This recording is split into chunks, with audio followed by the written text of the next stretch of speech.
President Xi Jinping rightly celebrates the success of China's targeted poverty alleviation campaign, which by the end of last year, 2020, had brought about 100 million of the intractably poor out of extreme poverty. For China to achieve the Chinese dream of national rejuvenation, eliminating extreme poverty was necessary, but it was not sufficient. China must continue to fight poverty by reducing still substantial relative poverty and close the still excessive wealth gap, primarily between rural and urban areas.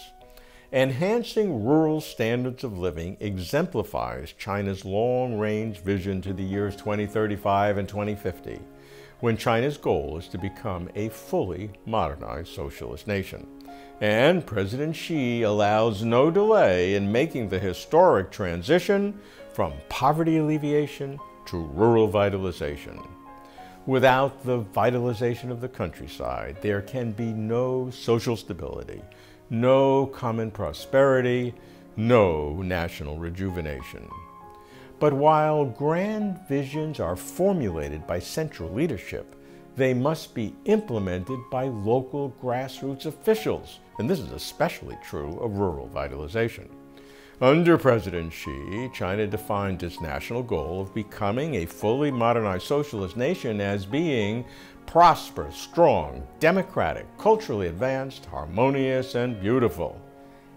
Actualizing these adjectives largely depends on the success of rural vitalization, which in turn depends on the grassroots officials who implement the programs, officials whose challenges include constantly on the road, little rest, low welfare, minimum opportunities for promotion, plus complaints from villages below and pressures from officials above.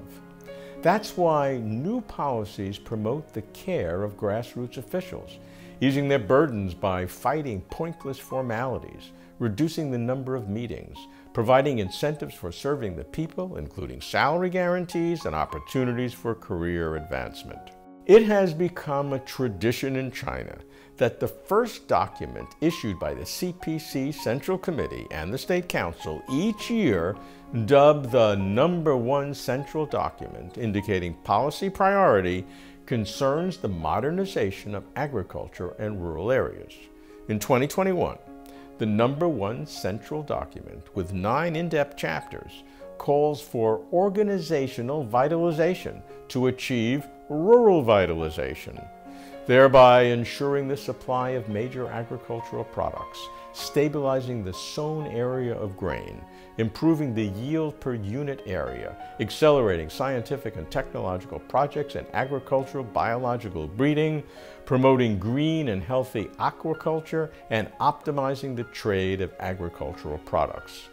To achieve these goals, the document calls for strengthening the party's leadership over agriculture, rural areas, and farmers, improving rural governance, building grassroots cadre teams, providing dispute resolution mechanisms, and bolstering the village-level collective economy. It exhorts grassroots officials to go deep into the fields and farmhouses, to listen to the voices of the masses, and to understand their needs.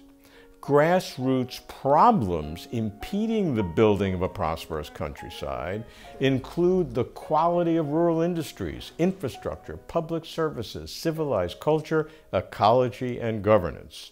The document also warned against promoting benefit-induced indolence, requiring officials to promote low-income people's will and intellect to improve their own lives. China's grand vision goes to 2035 and 2050, when standards of living in rural and urban areas should be roughly equal.